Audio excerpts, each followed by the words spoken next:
Okay. Hey, everybody, welcome back. We've got a great live today with my friend Eric Swalwell. He is one of the champions in the House of Representatives of showing other Democrats how to get out and kick the crap out of the bad guys. And he does it with good humor and grace. And Eric, I want to thank you for coming on the show today, man. Honestly, there's really number 1, 2, 3, 4, and 5 topics in the country today are what about this beautiful big mess we're having in Washington, D.C.? Does the death of the Trump-Elon bromance spell trouble for the big, beautiful bill? Where do you see things playing out from here? And is it going to be a long, crazy weekend? It's been really fun to watch my Republican colleagues, do the 50-yard dash away from the reporters yesterday and today. And what's shocking to me is that they didn't see this coming, that it wasn't clear that they were going to be asked, to choose sides, and they're completely in quicksand right now. And that goes all the way up, by the way, to JD Vance, who if you're tracking his Twitter, it's the most kind of like watered down, anodyne, sort of generic. Oh, listen, I got to tell you, if you're JD Vance right now, I think I think he is. There's no good outcome for JD Vance from this fight. Right, because Trump is going to see this as someone's going to start to put in his ear that this is Vance was a part of this. Vance is complicit. This Vance benefits. Trump can only serve one term. Vance could be around for the next 2.5 years. Yeah. So I think for us, the way we have to embrace this is first to make it clear to the public that Trump is biting the hand that fed him, because had Elon not helped Trump would not be president now. Trump would be a prisoner. Correct. That's the truth. That's the absolute truth, and Elon knows it. And what I'm tracking now is this reconciliation bill needs votes in the Senate. Do they even have the votes in the Senate? And once they send it back, you have all of these, geniuses that I serve with who are saying before this fight started that they hadn't read the bill, and now Elon's against it. So I would be also very worried, Rick, if I was Mike Johnson. He may not be speaker in a month. Elon Musk has the power to make somebody else speaker. I think that's absolutely true. And I do think that the bill, Johnson and Trump both have everything riding on this bill. It's the one thing they're going to try to accomplish. They don't really have another agenda beyond let's give Elon a tax cut, or Bezos or the hedge fund bros a tax cut. And it feels like on the House side, you're right. A lot of them like, I didn't read the bill. I didn't know there was a 10-year, moratorium on regulating AI. By that point, it's like the robot uprising is done. Right. But I think the more interesting thing is, I think you're right. The Senate really seems to me like there's a great disturbance in the force over there. You've got a few moderates and a few folks in rural states who are like realizing, this closes all of our rural hospitals, and this screws our farmers and our seniors. And you've got the other, like the Mike Lees and the Rick Scotts, who are like, no, I want to see more children suffer. Why doesn't this bill have more cuts? And I think John Thune is still an untested quantity. And I knew John way back in the day. I'm never like close friends, but I knew him way back in the day. I don't know that this is the guy who can bring those warring factions together. Yeah, he reminds me of like the Republican Party my parents are a part of. Like your kind of small government, low taxes, strong in the world Republican Party, and that's not where they're at right now. As you said, that they also, what I think is interesting about like who Elon brought to the table, and it was frankly to the detriment of Democrats, was the tech community. Right. And it'll be very interesting to me, especially as I said on the House side, like where that money and messaging support goes, if Elon is going to essentially say like anyone who votes for the final passage in the House of this bill should be primaried. I mean, they may just Right. ultimately sit out in the midterms, or the Republicans may be in for an ugly, primary season because of where that movement's going. It's interesting because Elon hasn't spent in House races so far. He did the Wisconsin thing, he did President Trump in 24. Going in and dropping $1 million in a primary for Elon is like spare change that I find under the seat of my car. But that could really reshape the Republican field very quickly. It could make it much crazier and much more MAGA very quickly, in a weird way. But I wonder how much he and Trump would get into a fight about the primaries. I mean, is Donald Trump really going to go and like lay it down for people that he doesn't really care much about anyway? When there's a serious possibility they're going to lose the House anyway, Trump may just like throw up his hands and go, yeah, fuck them. Yeah. Well, and by the way, Elon and the Doge team under a Democratic majority, they're sitting in front of Congress. I mean, they hell absolutely yeah, they are coming to Congress to tell us, where's the data, that they plugged into, and we have a lot of questions about where that data went. Yeah, I mean, it's funny because I said this the other day. If back in the day, Barack Obama had said, yes, I've authorized my senior aides to take all this government data and hand it over to an outside Democratic activist, e.g., in our time, that's Peter Thiel. Republicans would have been marching in the streets with pitchforks and torches. They would have burned the Capitol another time. But right now, all that data Elon has, which I'm confident did not just stay inside the government, plus Peter Thiel building this giant national database for Trump and for Elon, I guess. I think that I think has rattled MAGA in a weird way more than even a lot of Democrats. A lot of Democrats have been upset about it, but a lot of MAGA people are like, "Oh hell no!" It's the statism is. I say, "Oh, we voted to put all those brown people on the list, not us." Yeah, that's right.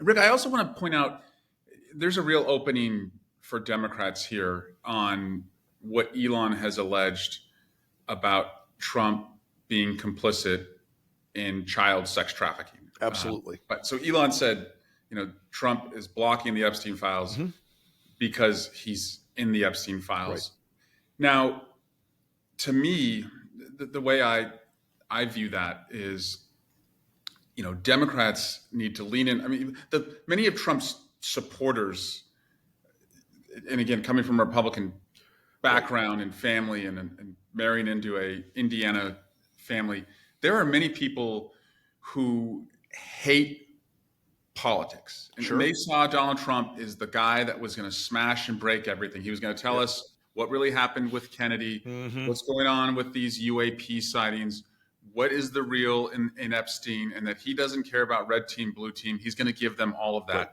And we saw the massive blowback when he gave them 300 pages of, redacted, blacked out Epstein files. Right, that had already been in court filings mostly. And that's right. And he's been stringing them along that like something's coming. They're just making sure that they get it right.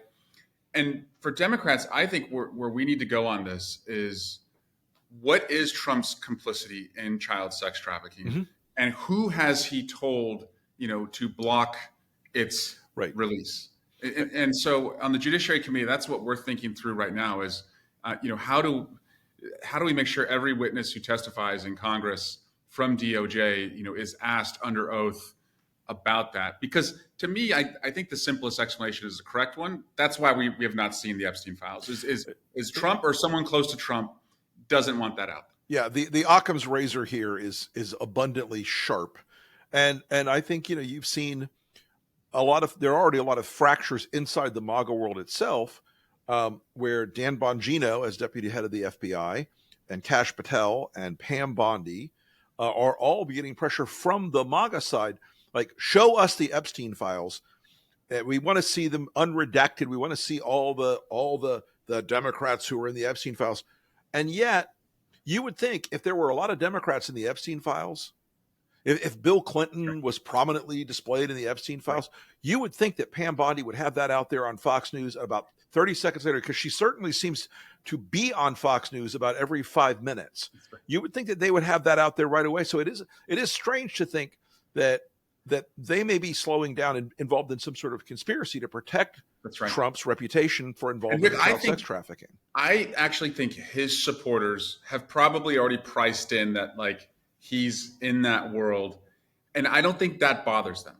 I think what bothers them is that he would block them from seeing the full the rest of it. I actually think that's the sin to them. It's not. We all. So you think it's baked in? They already like, oh, he's a degenerate. We got it. Yeah, they know he's a creep, and so his miscalculation, I think, is to think that he can protect himself from being, potentially outed in any way. But to them, I think they were promised that they would see all of this and they would get the names, and for him to block that, if what Elon is saying is true, I think that's going to be the real problem with those folks. And I wonder, with all that government data that Elon hoovered up, if he doesn't have some knowledge of this, if he doesn't have some insight on this, or if during the campaign he didn't come across through somebody in the campaign or somebody close to Trump or Trump himself some reason to believe that this is the case, because it certainly has been a sort of low drumbeat for years that MAGAs had to contort themselves like, well, Trump, he was actually secretly working to take down the pedophile ring, which, there's no evidence of that, of course. But there are hundreds and hundreds and hundreds and hundreds of photographs of these guys partying together, hanging out together, traveling together. And all of it strikes me as probably the most consequential thing out of the fight with Elon, in terms of something that would divide Trump's base. Right. I mean, I think at the end, Elon tweeted and said that I am in the Epstein files. Yeah. Eric Swalwell's in the Epstein files. Within an hour, I would serve his ass with a defamation suit. Yep. And the absence of that 100%. From Trump, the most litigious person who's ever walked the earth, to me. Donald Trump is suing CBS because he claims they didn't ask Kamala Harris the right questions. That is part of his defamation suit against CBS News. And yet, total silence about Elon Musk making, to an audience of billions, the claim that Donald Trump is involved in child sex trafficking. And I think it's a very good point, Eric, that that if any other human being was accused of that by somebody with that reach, there'd be lawyers knocking on the door this morning. That's right. And as much as Trump would love to be Putin, he's not going to be able to throw Elon out of a window. I said, yes, I want to get your thoughts on this. I said yesterday, in a weird way, the most damaging thing Elon Musk could do right now is shut off the Trump bot armies on Twitter, take the boost off of all the Trump-related posts off of Twitter, and because there are two things that are normative in Trump, in the MAGA world: Fox News and Twitter. That's the source of all of his strength. And what do you think about that theory that Elon could actually sort of gut Trump without even making a public move? Yes, and I think he has it in him. He yesterday said he's willing to take the boost off the rockets, right? He said he's going to decommission the Dragon rocket. Okay. The Space Force rockets. Look, you can call him crazy, you can call him kooky, but there may not be a single person who's ever walked this earth who lost more money in one day than Elon Musk for what he did yesterday. So I don't think there is a cap on what he's willing to do to make life painful for Donald Trump. We just have to, as I said, on the Epstein files, we should really lean in on this because it goes to like corruption. Truth. But we also have to, pivot to like our vision of, meeting the moment for like the challenges people have right now. Couldn't agree more. In their lives. And part of this is just to say, look at these idiots fighting in Washington. Is that helping you at all? Is that lowering the price of gas or groceries or helping your kid get a better education or keeping you and your family safe or building roads and bridges? No, none of it is. It's all, and this is what you're going to get more of unless you make some accountability happen in the House of Representatives. Responding to a hurricane when you've dismantled FEMA. Right. And, or a wildfire. The meteorologist is saying, I can't predict hurricanes for anymore because the government took away. Man, growing up in Florida, you see that guy. He's the guy. Yep. And growing up in Florida, and that every Floridian I knew who saw that clip was sharing it with me, and I was like, it is like the equivalent of Walter Cronkite saying, the war is lost, right, back during Vietnam. It is fascinating the lack of ability or desire to help any American not named Donald Trump. I think in the end of the day is going to be what weighs down these House members next fall or in 26 and really puts a hurt on them. I also predict we're going into the summer now, Rick, and by the end of August, you're going to see a record amount of retirements on the Republicans. Oh, I think that's exactly right. I think there could be up to 50 Republicans who just go, I'm done. We winnowed one group of them in the post-18 period, and then it sort of stabilized a bit. But I think you could see a lot of them just say, I can't ride this pony anymore. Yeah. Well, I know you've got a hard out. Ryan Kemp taking a hard pass. Oh yeah, that said a lot. That's the canary in the coal mine. Yep. I know you've got a hard out, Eric. I appreciate you, my friend. We will talk again very soon. As always, folks, Eric Swalwell, one of the great fighters in the Democratic Party today. Follow him on all his platforms, all his socials, because you will find out that he is leading the charge on most days. And that is what we've got to do. Thanks, everybody. We'll talk to you again on the next Live.